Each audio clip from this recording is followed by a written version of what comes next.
Good morning everybody. A warm welcome in the Gyandeep program of DD Uttarakhand. Dear students, मैं अर्चना पंत, जैसे आपको पता है आपका क्लास 7th का विज्ञान का विषय आपको पढ़ा रही हूँ। आज उसी को second chapter nutrition in animals को हम आगे कंटिन्यू करेंगे, लेकिन उससे पहले एक छोटी सी एक्टिविटी माइंडफुलनेस कर लेते हैं, जो कि हमारी कंसंट्रेशन पावर को इन्हांस करती है, उसको बढ़ाती है। So let us start.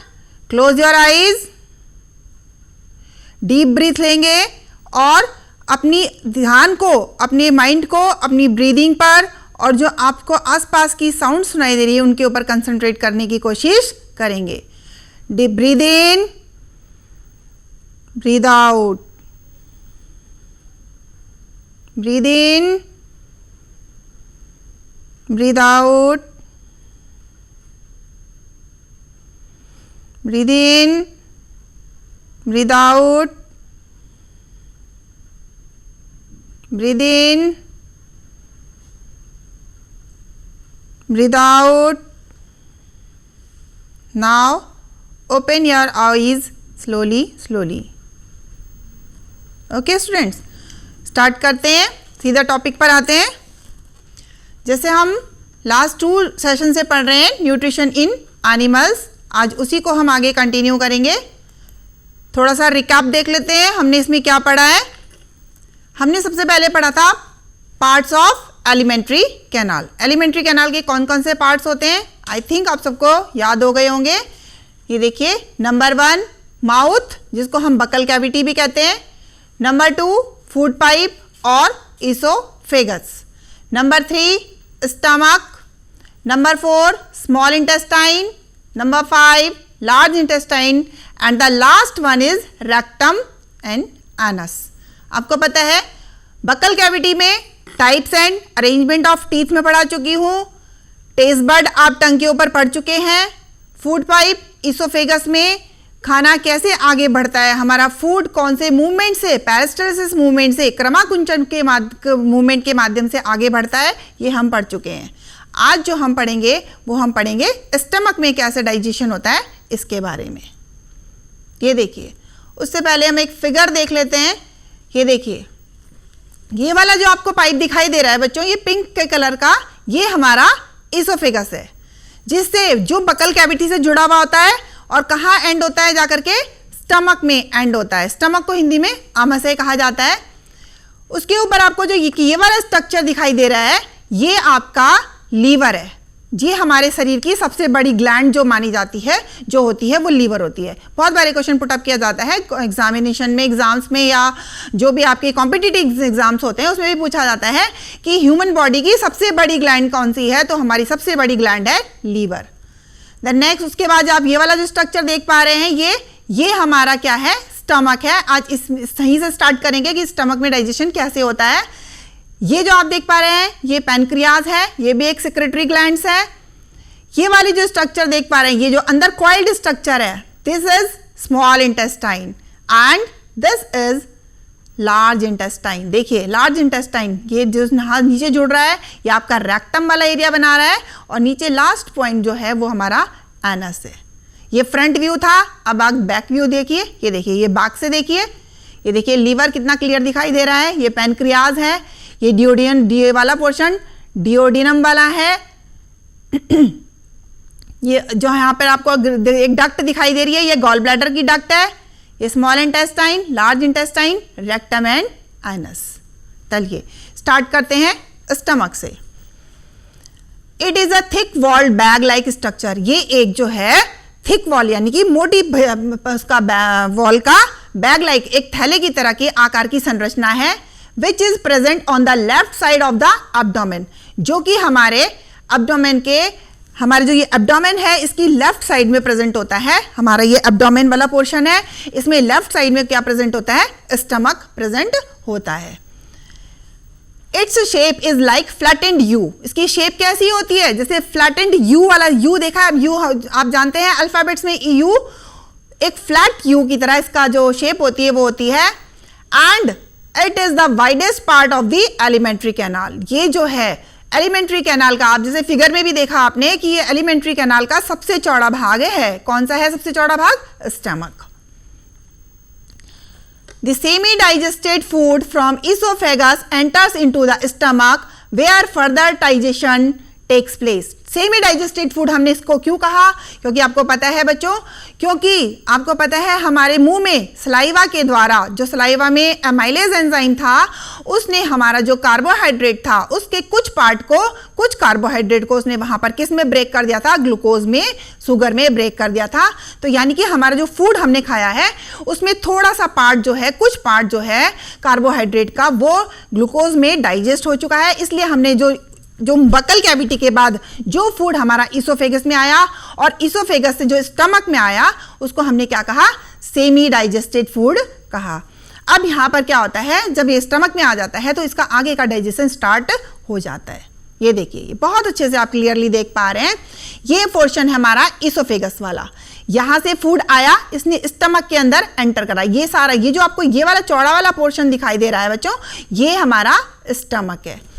ये वाला पोर्शन जो आपको ये ग्रीन ग्रीन दिखाई दे रहा है, ये हमारा फूड है जो हमने खाया हुआ है। यहां पर क्या है? सिक्रेटरी ग्लैंड्स हैं जो इसकी वॉल में सिचुएटेड होती है। मैंने आपको बताया था glands of the stomach. Stomach में जो ग्लैंड्स होती हैं वो यहाँ होती हैं। ये अपना सिक्रीशन इसमें अपना, जब फूड स्टमक में आ जाता है तो उन ग्लैंड्स से क्या होता है? सिक्रीशन स्टार्ट हो जाता है और वो इस फूड में आकर के मिलता है। अभी मैं पढ़ा रही हूँ आपको कि कौन कौन से सिक्रीशन जो हैं स्टमक में कौन कौन सी चीज़ें आकर के मिलती हैं, उनसे उनके क्या क्या होता है। देन नेक्स्ट, उसके बाद क्या होता है? स्टमक के बाद ये आपने, ये जो आपको दिखाई दे रहा है ये वाला पोर्शन है डिओडिनम वाला पोर्शन। ये डिओडिनम कहाँ खुलता है? ये स्मॉल इंटेस्टाइन बनाता है आगे। इसके बाद जो ये आपको ये दिखाई दे रही है, ये है आपकी लार्ज इंटेस्टाइन और ये है पैनक्रियाज। ये देखिए, अब हम देखते हैं डाइजेशन इन स्टमक। स्टमक के अंदर, आमाशय के अंदर पाचन कैसे होता है। The churning of food into stomach takes place for 3 hours. Churning मतलब किसी चीज को उमड़ना घुमड़ना। जैसे हम लोग दही बिलोते हैं, दही में क्या होता है? एक वो घूमता है इस तरह से और उसके बाद उसकी जो मलाई होती है, वो मक्खन जो होता है वो ऊपर निकल के आ जाता है। इस प्रोसेस को हम चर्निंग कहते हैं। मतलब किसी भी चीज को ऐसे रोटेट करना क्या कहलाता है? चर्निंग कहलाता है। तो जो स्टमक है हमारा, आमाशय है, उसमें खाना लगभग 3 घंटे के लिए रुकता है, जहां पर उसका चर्निंग का प्रोसेस चलता रहता है। इस चर्निंग के प्रोसेस में देखिए, the food is broken down into smaller pieces. जो हमारा भोजन है वो छोटे छोटे पीस में टूट जाता है, एक लुगदी टाइप की फॉर्म बना देता है। And forms semi solid paste, और वो एक सेमी सॉलिड पेस्ट बना देता है। The inner lining of stomach secretes mucus. जो स्टमक की इनर लाइनिंग है, जो मैंने अभी आपको फिगर में दिखाई थी, उसमें से कौन कौन सी देखिए जूसेस निकल रहे हैं। पहला है म्यूकस। इसके अलावा यहां पर एक एसिड निकलता है, दैट इज हाइड्रोक्लोरिक एसिड। इसका फॉर्मूला है HCl। हाइड्रोक्लोरिक का फॉर्मूला होता है HCl, हाइड्रोक्लोरिक एसिड। ठीक है बच्चों। और इसके अलावा hydrochloric acid and digestive enzymes और जूसेस भी निकलते हैं। 3 चीज निकल रही है। देखिए स्टमक में क्या क्या मिल रहा है। Number 1 mucus, number 2 hydrochloric acid and the third is enzymes और juices, digestive enzymes. The function of mucus, mucus का क्या फंक्शन है? is to protect the lining of stomach from the action of hydrochloric acid। आप जानते हैं acids क्या कर सकते हैं? हमारी स्किन को, हमारी बॉडी को नुकसान पहुंचा सकता है। वैसे तो ये बहुत माइल्ड होता है, लेकिन फिर भी ये हमारे स्टमक को नुकसान पहुंचा सकता है। इस नुकसान से हमारी बॉडी को बचाने के लिए, हमारे स्टमक को बचाने के लिए ये म्यूकस काम करता है। म्यूकस क्या करता है? हमारे स्टमक में एक लेयर बना देता है, अपनी एक लेयर बना देता है। वो लेयर जो है HCl हाइड्रोक्लोरिक के इफेक्ट से हमारी स्टमक को डैमेज होने से, नुकसान होने से बचाता है। Then hydrochloric acid, the secretion of hydrochloric acid makes the medium acidic inside the stomach. जो एसिड है, हाइड्रोक्लोरिक एसिड है, ये क्या करता है? हमारे फूड के मीडियम को क्या बना देता है? एसिडिक बना देता है। इसका मेन पर्पस क्या होता है हाइड्रोक्लोरिक एसिड का? कि जो हम खाना खाते हैं उसमें बहुत तरह के जर्म्स, बैक्टीरिया, ये सब चीजें कहाँ आ जाती है? हमारे फूड के साथ हमारी बॉडी के अंदर चली जाती है। कभी कभी आपने देखा होगा, हम कोई फ्रूट खा लेते हैं, कुछ भी खा लेते हैं, बिना धोए भी बहुत बार खा लेते हैं, उसके साथ उस पर बहुत सारे जर्म्स बच्चों चिपके हुए होते हैं, जो क्या होता है हमारी बॉडी के अंदर चले जाते हैं, हमारे इसोफेगस से होते हुए हमारे स्टमक तक पहुंच जाते हैं। स्टमक तक पहुंचने पर क्या होता है, जब ये हाइड्रोक्लोरिक एसिड का काम मेन यही होता है कि जितने भी उसके साथ में ये हार्मफुल चीज़ें आ गई हैं, बैक्टीरिया आ गए हैं, वायरसेस आ गए हैं, इनको यहाँ पर ये किल करने का काम करता है। कौन करता है? Hydrochloric acid. हाइड्रोक्लोरिक एसिड वहाँ पर उन बैक्टीरिया को ख़त्म कर देता है, नष्ट कर देता है, और फूड के मीडियम को क्या बना देता है? एसिडिक बना देता है। And also helps in the digestion of protein in stomach. अब क्या होता है, the partially digested food which moves from stomach to small intestine is called chyme। अब बच्चों देखो, म्यूकस ने क्या करा, म्यूकस ने स्टमक में एक लेयर बना दी ताकि हाइड्रोक्लोरिक एसिड से उसको नुकसान ना हो। हाइड्रोक्लोरिक एसिड ने करा, फूड के मीडियम को एसिडिक करा। इसके अलावा जो हार्मफुल बैक्टीरिया आ गए थे वो डस्ट करने का, उनको खत्म करने का काम किसने करा? HCl ने करा। इसके अलावा मैंने आपको बोला था कि इसमें कुछ डाइजेस्टिव जूसेस भी आकर के मिलते हैं जो कि लाइनिंग्स ऑफ द स्टमक से सिक्रेट होते हैं। वो जूसेस जो क्या करते हैं, यहाँ पर आकर के प्रोटीन का डाइजेशन करते हैं। जो हमारे फूड के अंदर प्रोटीन वाला पार्ट होता है, उसमें से प्रोटीन को डाइजेस्ट कहाँ करते हैं? स्टमक में ये डाइजेस्टिव जूसेस करते हैं। बच्चों ये बात रिमेंबर करना कि स्टमक के अंदर फैट का या कार्बोहाइड्रेट का कोई डाइजेशन नहीं होता। यहाँ पर सिर्फ कुछ पार्ट प्रोटीन डाइजेस्ट होता है। जो नेक्स्ट हमारा होगा डाइजेशन, वो हमारा स्मॉल इंटेस्टाइन में होगा। और उसके बाद क्या होता है, ये स्टमक जो है आपको पता है कहाँ जुड़ता है, कहाँ खुलता है? स्मॉल इंटेस्टाइन में। स्मॉल इंटेस्टाइन में जो फूड आता है स्टमक से, उसको हम क्या कहते हैं? चाइम कहते हैं। स्मॉल इंटेस्टाइन के बारे में पढ़ लेते हैं। It is highly coiled long tube with the length of about 7.5 metres. ये एक बहुत ज़्यादा हाईली कॉइल्ड है, जैसे आप अभी फिगर में देख चुके हैं। क्या है ये? बहुत ज़्यादा इस तरह से कुंडली मार के, जैसे कॉइल्ड होती है ना, स्प्रिंग टाइप से होता है, उस तरह से बनी हुई होती है। क्योंकि इसकी लेंथ कितनी है? 7.5 मीटर। आप इमेजिन करिए कि आपसे कितना ज़्यादा लंबी है ये। तो अपनी लंबाई को एडजस्ट करने के लिए किस शेप में चेंज हो जाती है? स्पाइरल शेप में चेंज हो जाती है। ये लगभग हमारी 7.5 मीटर लंबी होती है। The small intestine is a narrow tube which receives secretion from the liver and the pancreas। आप देखिए, आप अभी हमने आपको ऊपर दिखाया था कि हमारे जो सिक्रेटरी ग्लैंड्स हैं उसमें लीवर जो है वो सबसे बड़ी ग्लैंड है। इसके अलावा पैनक्रियाज जो है, ये दोनों के दोनों जो इनका सिक्रेशन होता है वो कहाँ पर आता है? इसी स्मॉल इंटेस्टाइन में आता है। और इसी स्मॉल इंटेस्टाइन में क्या होता है? हमारे बचे हुए फूड का कंप्लीट डाइजेशन स्मॉल इंटेस्टाइन में होता है। सारा भोजन जो अब तक हमने खाया है, जो हमारा खाया हुआ भोजन है, स्टमक से होते हुए आता है स्मॉल इंटेस्टाइन में, और यहाँ पर इसका कंप्लीट डाइजेशन होता है, यानी कि खाना यहाँ पर पूर्ण रूप से पच जाता है।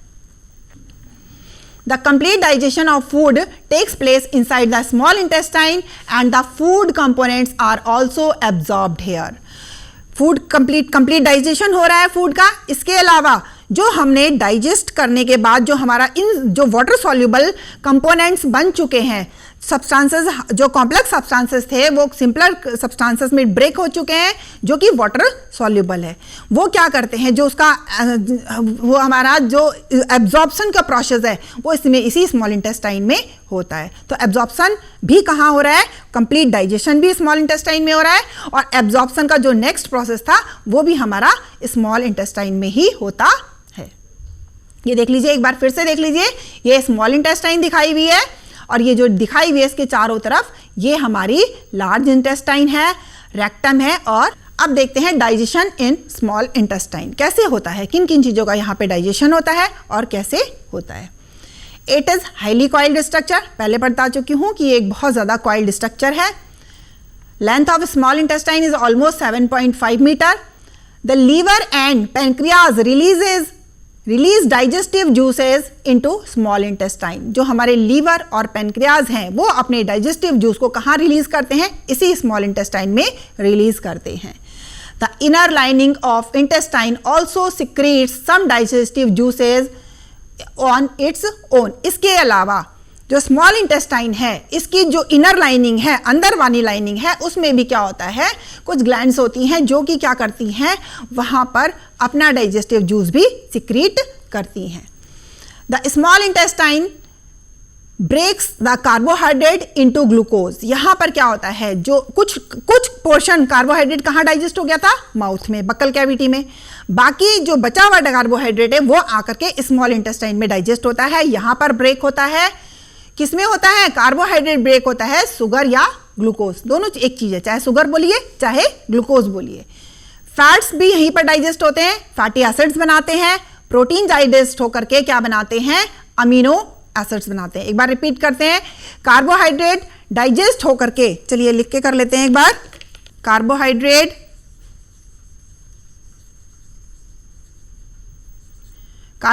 डाइजेस्ट होते हैं ग्लूकोज में और शुगर में। इसके बाद है हमारा प्रोटीन बनाता है डाइजेस्ट होकर simpler form amino acids and fats क्या बनाते हैं, ये हमारा बनाते हैं फैटी एसिड या ग्लिसरॉल।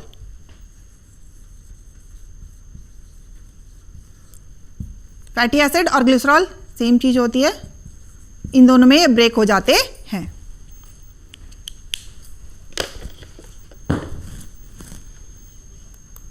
ये देखिए लीवर का क्या फंक्शन है, it is a gland reddish brown in colour. किस कलर की होती है ये, रेडिश ब्राउन कलर की होती है। ये एक ग्लैंड है जो कि रेडिश ब्राउन कलर की होती है। It is known as the largest gland of the human body. इसको ह्यूमन बॉडी की, हमारे शरीर की सबसे बड़ी ग्लैंड माना जाता है, माना क्या जाता है, होती है, ये हमारे शरीर की सबसे बड़ी ग्लैंड होती है। It secretes a digestive juice called bile juice. ये बहुत इंपॉर्टेंट है बच्चों, लीवर से क्या सिक्रीट होता है, बाइल जूस, जिसको हम हिंदी में पित्त भी कहते हैं। और ये कहां पर इकट्ठा होता है, हमारी बॉडी के गॉल ब्लैडर वाले पोर्शन में इकट्ठा होता है। एक छोटा सा एक पोर्शन होता है गॉल ब्लैडर, उसके अंदर जो लीवर बाइल जूस बनाता है और वो आकर के कहाँ इकट्ठा होता है, वो इकट्ठा होता है गॉल ब्लैडर में। आपने कभी कभी सुना होगा, बहुत से लोगों को क्या होता है, पित्त की थैली में पथरी हो जाती है, वो यही पित्त की थैली होती है। इस पित्त की थैली का फंक्शन ही यही होता है कि लीवर के द्वारा बनाए हुए जो बाइल जूस है उसको ये अपने अंदर स्टोर करता है। वैसे हमारी बॉडी में इसकी इतनी ज़्यादा रिक्वायरमेंट नहीं है, लेकिन यह है कि जो बाइल जूस बना रहा है वो इसको स्टोर कर लेता है, ज़्यादा जो एक्स्ट्रा हो रहा है। बाकी तो जाकर के स्मॉल इंटेस्टाइन में मिल रहा है, हमारा डाइजेशन का प्रोसेस चल रहा है, लेकिन जो एक्स्ट्रा हमारा बन रहा है वो कहाँ स्टोर हो रहा है, वो हमारा गॉल ब्लैडर में जो स्टोर होता है, जो कि बाद में हमारे स्मॉल इंटेस्टाइन में जाकर के डाइजेशन के रूप में, डाइजेशन की हेल्प करता है।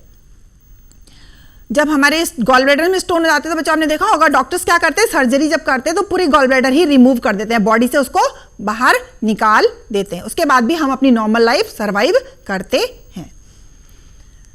The bile juice makes it possible for the body to digest fats. Bile juice का जो मेन फंक्शन होता है वो क्या होता है, फैट को डाइजेस्ट करना। फैट को डाइजेस्ट करने का काम कौन करता है, ये बाइल जूस ही करता है।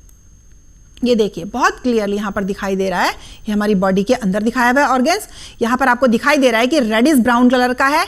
ये देखिए, ये राइट लोब, लेफ्ट लोब, दो लोब्स बने हुए हैं। नीचे ग्रीन कलर का एक छोटा सा वो दिखाया, गोला वो दिखाया हुआ है। ये देखिए, ये ऐसे जुड़ता है, ये यहाँ पर ये पीछे से आया है, थोड़ा सा पोर्शन दिखाई दे रहा है, इसलिए उतना ही आपको दिखाई दे रहा है। ग्रीन कलर का ये है गॉल ब्लैडर, जो यानी कि लीवर जो है बाइल जूस बना रहा है वो कहाँ इकट्ठा होकर हो रहा है, आकर के इस गॉल ब्लैडर में ही इकट्ठा, इस वाले गॉल ब्लैडर में स्टोर होता है। पेनक्रियाज क्या है, it is a cream coloured gland. कौन से कलर की होती है, ऑलमोस्ट ग्रीन क्रीम कलर की होती है। Present in the human body, हमारे शरीर में एक क्रीम कलर की ग्लैंड प्रेजेंट होती है, जिसको हम पेनक्रियाज कहते हैं। It secretes pancreatic juice. ये क्या सिक्रीट करती है, ये पैनक्रियाटिक जूस सिक्रीट करती है। That helps in digestion of fat, carbohydrate and protein. Pancreas से जो जूस निकल रहा है, जो जूस सिक्रीट हो रहा है, वो तीनों चीजों को डाइजेस्ट करता है, कार्बोहाइड्रेट को भी, फैट को भी और प्रोटीन को भी। यहाँ पर आकर के स्मॉल इंटेस्टाइन में आकर के हमारे जो कॉम्प्लेक्स फूड सब्सटेंसेस थे, कौन कौन से, कार्बोहाइड्रेट, प्रोटीन एंड फैट, उनका कंप्लीट डाइजेशन कंप्लीट हो जाता है। ये देखिए कितना क्लियरली आपको दिखाई दे रहा है, ये हमारा लीवर है, ये देखिए ये है गॉल ब्लैडर, ये ग्रीन कलर का आपको दिखाई दे रहा है। ये जो जितनी भी डक्ट्स हैं ये कहाँ से आ रही है, ये वाली डक्ट्स कहाँ से आ रही हैं, ये हमारी लीवर से आ रही हैं, जो कि हमारी स्मॉल इंटेस्टाइन में भी खुल रही है। इसके अलावा ये गॉल ब्लैडर से भी जुड़ रही हैं, यानी जो यहाँ से सिक्रीशन आ रहा है वो स्मॉल इंटेस्टाइन में भी जा रहा है, इसके अलावा यहाँ पर आकर वो स्टोर भी हो रहा है गॉल ब्लैडर के अंदर। ये देखिए ये क्रीमिश कलर की ये है पैनक्रियाज। ये पैनक्रियाज भी कहाँ खुल रही है, स्मॉल इंटेस्टाइन में खुल रही है। यहीं पर ये अपना सिक्रीशन देती है, जो से इसमें जूसेस सिक्रीट होते हैं वो कहाँ आकर मिलते हैं, इसी स्मॉल इंटेस्टाइन में मिलते हैं और यहीं पर आकर के फूड का कंप्लीट डाइजेशन होता है। अब डाइजेशन कंप्लीट हो गया, उसके बाद क्या होना है, अब्जॉर्प्शन। क्यों खाया हमने खाना, क्योंकि हमें एनर्जी चाहिए, ग्रोथ के लिए हमें न्यूट्रिशन चाहिए, हमारी बॉडी में एनर्जी चाहिए, न्यूट्रिशन के ग्रोथ चाहिए, और इसके अलावा जितने भी हम फंक्शन कर रहे हैं उन सब के लिए एनर्जी भी हमें कहाँ से मिल रही है, इसी से मिल रही है, फूड से ही मिल रही है। तो जो फूड हमने खाया, अब उसको जब तक वो हमारे ब्लड स्ट्रीम में नहीं मिलेगा, हमारी बॉडी में एब्जॉर्ब नहीं होगा, हमारी सेल्स तक नहीं पहुंचेगा, तो उस फूड को खाने का फायदा ही क्या हुआ। जब वो हमारे ब्लड स्ट्रीम में मिल जाएगा, हमारी हर सेल तक पहुंच जाएगा, तभी तो वो उसको जाकर वहाँ एनर्जी देगा। तो यहाँ पर स्मॉल इंटेस्टाइन में एक और बहुत इंपॉर्टेंट फंक्शन होता है, दैट इज अब्जॉर्प्शन। जब हमारी बॉडी में ये देखिए the blood vessels in the wall of the intestine absorb the digested and water soluble substances. मैंने आपको बताया कॉम्प्लेक्स फूड सब्सटेंस किसमें टूटे डाइजेशन के बाद, सिंपलर फूड सब्सटेंसेस में, और वाटर सॉल्युबल, वाटर में सॉल्युबल है, इसीलिए वो ब्लड स्ट्रीम में मिल जाते हैं। तो जो ये प्रोसेस है एब्जॉर्ब होने का, ये क्या कहलाता है, अब्जॉर्प्शन कहलाता है। किस लिए मिलते हैं ये, क्या कर देते हैं हमें, to produce energy for growth, ये हमें एंड डेवलपमेंट ऑफ एनिमल्स, ये हमें ग्रोथ के लिए एनर्जी देते हैं, काम करने के लिए एनर्जी देते हैं। कौन, ये जो फूड डाइजेस्ट हुआ है, इसके जो सिंपलर फूड सब्सटेंसेस हैं। The inner wall of small intestine have thousands of finger-like outgrowths called villi. हमारी बॉडी, बच्चों जो स्मॉल इंटेस्टाइन होती है उसके अंदर बहुत सारे फिंगर्स, जैसे हमारी फिंगर होती है, इसी तरह के स्ट्रक्चर्स बने हुए होते हैं। इन स्ट्रक्चर्स का मेन फंक्शन क्या होता है, जो हमारा डाइजेस्टेड फूड है इसको एब्जॉर्ब करके ब्लड स्ट्रीम में मिलाना। तो इसको हम कहते हैं, इन जो फिंगर लाइक स्ट्रक्चर्स हैं इसको हम कहते हैं villi. The next step is assimilation. जैसे मैंने आपको बताया था कि जब हमारी सेल्स जो है, हमारी बॉडी जो है, उस फूड की जो डाइजेस्टेड फूड है, जो उसको अपनी एनर्जी के लिए, अपनी ग्रोथ के लिए यूज करती है, उसको हम क्या कहते हैं, असिमिलेशन कहते हैं। The process by which the organs of the body utilize and digested food and forms complex substances which the body needs are called assimilation. यहाँ पर एक वर्ड और आ गया, कॉम्प्लेक्स फूड सब्सटेंसेस को क्या करता है, में बनाता है। जो सिंपलर फूड सब्सटेंसेस हो गए थे उसको फिर से ये क्या करता है, बॉडी अपनी रिक्वायरमेंट के हिसाब से, जैसे हार्मोन बना रहा है उसमें प्रोटीन्स का बहुत इंपॉर्टेंट रोल है। अमीनो एसिड्स क्या कर रहे हैं, आप डाइजेस्ट होने के बाद वो क्या कर रहे हैं, हार्मोन्स बना रहे हैं। ये देखिए ये विलाई का स्ट्रक्चर आपको बहुत दिखाई दे रहा है, क्लियर दिखाई दे रहा है। ये स्मॉल इंटेस्टाइन है, ये देखिए इतनी सी स्मॉल इंटेस्टाइन थी ये केवल, या मतलब हमने उसका एक पार्ट लिया है, इतना सा एक पार्ट हमने ले लिया। अगर ये फूड यहाँ पे डाइजेस्ट होता तो केवल इतने से एरिया में डाइजेस्ट हो पाता, लेकिन यहाँ पर चूंकि फिंगर लाइक स्ट्रक्चर्स बने हुए हैं इस तरह से, ये देखिए, तो ये क्या कर रहे हैं, ये उसके एब्जॉर्प्शन एरिया को बढ़ा देते हैं। तो विलाई का मेन काम क्या है, increase in the absorption area of the small intestine.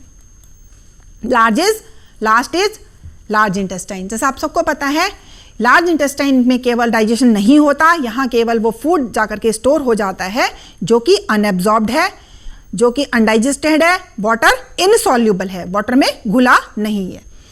It is 1.5 metre long tube, it is wider and shorter than the small intestine. ये स्मॉल इंटेस्टाइन से चौड़ी है और छोटी है और लगभग 1.5 मीटर लॉन्ग है। The undigested semi-solid food is passed from small intestine to large intestine. The large intestine absorb water and salt from the undigested food. Large intestine में आकर के जो undigested food है उसमें से बॉडी क्या करती है, वाटर को एब्जॉर्ब करती है और सॉल्ट को एब्जॉर्ब कर लेती है। The remaining waste material then passes to the rectum and remain there for some times in the form of semi-solid phases. The waste fecal matter is then removed through the anus from the body by the process called digestion. और जब ये अपने उसको कुछ food जो undigested food है वो आकर के कहाँ स्टोर हो जाता है, रेक्टम में, और कुछ समय के बाद वो शरीर से बाहर निकाल दिया जाता है. इसको हम कहते हैं डाइजेशन या मल त्याग की प्रक्रिया कहते हैं. लास्ट फटाफट कर लेते हैं, डाइजेशन इन ग्रास ईटिंग एनिमल्स. आपने कुछ जानवर देखे होंगे, जैसे आपके घर में गाय भैंस आपने देखी होगी, वो क्या करते रहते हैं, बाद में बैठ के जुगाली करते रहते हैं. तो इनको हम कहते हैं रूमिनेंट्स. इनको हम रूमिनेंट एनिमल कहते हैं. ये बच्चों क्या करते हैं, ये पहले भोजन को खा लेते हैं, फटाफट मुंह में लिया, खाया, और जाकर के अपने उसको पेट के एक पोर्शन में स्टोर कर लेते हैं. उसको जहां पे स्टोर कहते हैं, इसको हम स्टोर करते हैं, इसको हम रूमेन कहते हैं. जो स्टोर करा हुआ फूड होता है इसको हम कड कहते हैं. और जब वो वापस अपने मुंह में उस फूड को लाते हैं और बाद में फिर धीरे धीरे बैठ के उसको मुंह से दांतों से चबाते रहते हैं, चबाने के बाद फिर से बॉडी वापस भेजते हैं, इसको हम कहते हैं रूमिनेशन. और इस टाइप के एनिमल्स को the animals that swallow their food at first and then chew it. वो एनिमल्स जो अपने फूड को पहले शैलो कर लेते हैं उसके बाद इसको चबाते हैं, इस टाइप्स के एनिमल्स को हम रूमिनेंट्स कहते हैं. और ये ग्रास ईटिंग एनिमल होते हैं, ये सेलुलोज को डाइजेस्ट कर सकते हैं क्योंकि इनमें अलग तरह के बैक्टीरिया पाए जाते हैं. ये देखिए फिगर देखिए आप लोग, ये एक गाय का फिगर बना हुआ है. ये जो ट्यूब दिखाई दे रही है ये इसोफेगस है, गाय घास खा रही है. इस इसोफेगस से होता हुआ ये कहां पर आ रहा है, ये रूमेन वाला एरिया है. ये वाला एरिया कौन सा है, रूमेन. ये जो वो फूड खा रही है, घास खा रही है, ये आकर के इस रूमेन में कलेक्ट हो जाता है, इस थैली में कलेक्ट हो जाता है, इसको हम रूमेन कहते हैं. और जो फूड यहाँ पे कलेक्ट हुआ है इसको हम कड कहते हैं, CUD कड कहते हैं. ये कड कुछ जब वो खा लेती है उसके बाद रेस्ट आराम से बैठ जाती है या आराम से खड़ी जो भी है रेस्ट पोजिशन में आ जाने के बाद ये इस कड को वापस कहाँ लाती है, अपने थोड़ा थोड़ा करके मुंह में लाती है और यहाँ दांतों से उसको चबा चबा के खाती रहती है. जुगाली करना जिसको कहते हैं. खाने के बाद ये वापस ले जाती है कहाँ, स्मॉल इंटेस्टाइन में डाइजेशन के लिए. इस प्रोसेस और इन एनिमल्स को हम क्या, जो बाद में जुगाली करते हैं और फूड को डाइजेस्ट करते हैं, इनको हम क्या कहते हैं, रूमिनेंट्स कहते हैं. नेक्स्ट इज अमीबा में डाइजेशन कैसे होता है. आपने देखा है कि अमीबा क्या है, अमीबा का कोई स्ट्रक्चर नहीं होता. ये एक बहुत माइक्रो ऑर्गेनिज्म है, माइक्रोस्कोपिक ऑर्गेनिज्म है जो हमें नेकेड आई से दिखाई नहीं देता है. Amoeba has a cell membrane, इसमें केवल एक सेल मेम्ब्रेन होती है, साइटोप्लाज्म होता है उसके अंदर, और क्या होता है, एक न्यूक्लियस होता है. बस इतना सा एक स्ट्रक्चर होता है जो हमें नेकेड आई से नहीं दिखाई देता. इसको देखने के लिए हमें माइक्रोस्कोप का यूज करना पड़ता है. The amoeba is capable of changing its shape and position on its own. ये अपनी पोजीशन को चेंज करने में कैपेबल होता है, इसकी कोई फिक्स चेंज शेप नहीं होती है. इट यूजेस फॉल्स टीथ, ये अपने झूठे दांतों का प्रयोग करता है, उसको हम स्यूडोपोडिया कहते हैं, फूड को अपने अंदर इन लेने के लिए. Whenever it wants to intake the food, pseudopodia or finger-like projections come out its body. जब ये किसी भी भोजन को अपने अंदर लेना चाहता है तो इसके अंदर से क्या, स्यूडोपोडिया या जिसको हम फिंगर लाइक स्ट्रक्चर भी कहते हैं, वो डेवलप हो जाते हैं और वो फूड को कवर अप करते हैं और अपने अंदर ले लेते हैं. Pseudopodia engulf the food in and food gets stored in the food vacuoles. और ये जो engulf करा हुआ अमीबा के अंदर लिया हुआ फूड है ये कहाँ स्टोर हो जाता है, ये फूड वैक्यूल्स में स्टोर हो जाता है. Then it secretes some digestive juices. और वहां पर क्या करता है, अमीबा के अंदर क्या होते हैं, कुछ डाइजेस्टिव जूस सिक्रीट होते हैं जो कि इस फूड को डाइजेस्ट करते हैं. The amoeba then absorb the digested food and uses it for for fulfilling different life processes such as multiplication and growth. और इस digested food को अमीबा क्या करता है, अपनी ग्रोथ के लिए और अपनी मल्टीप्लिकेशन यानी कि अपनी वृद्धि, अपने आप को डबल करने के लिए 2 से 4, 4 से 6 जो अमीबा जनरेट होते हैं, बनते हैं, मल्टीपल होते हैं, उसके लिए यूज करता है. The amoeba also secretes out waste products और undigested food out of the body. जैसे हम अपनी बॉडी से अनडाइजेस्टेड फूड को बाहर निकालते हैं, इसी तरह से अमीबा भी अपनी बॉडी से अनडाइजेस्ट फूड को बाहर निकालता है. And that is last one. ये देखिए, ये एक अमीबा है, वाटर में रहता है, मैक्सिमम गीले स्थानों पर रहता है. टीनी फूड पार्टिकल्स, बहुत छोटा सा फूड पार्टिकल जब इसके कांटेक्ट में आता है, इसके यहाँ पर ये देखिए, ये स्यूडोपोडिया डेवलप होने लग गए. नेक्स्ट फिगर में देखिए, स्यूडोपोडिया बहुत अच्छे से डेवलप हो चुके हैं. थोड़ा आगे देखिए, इन स्यूडोपोडिया ने इसको फूड को इनगल्फ कर लिया, अपने अंदर ले लिया है और बाहर से इसको कवर अप कर दिया है.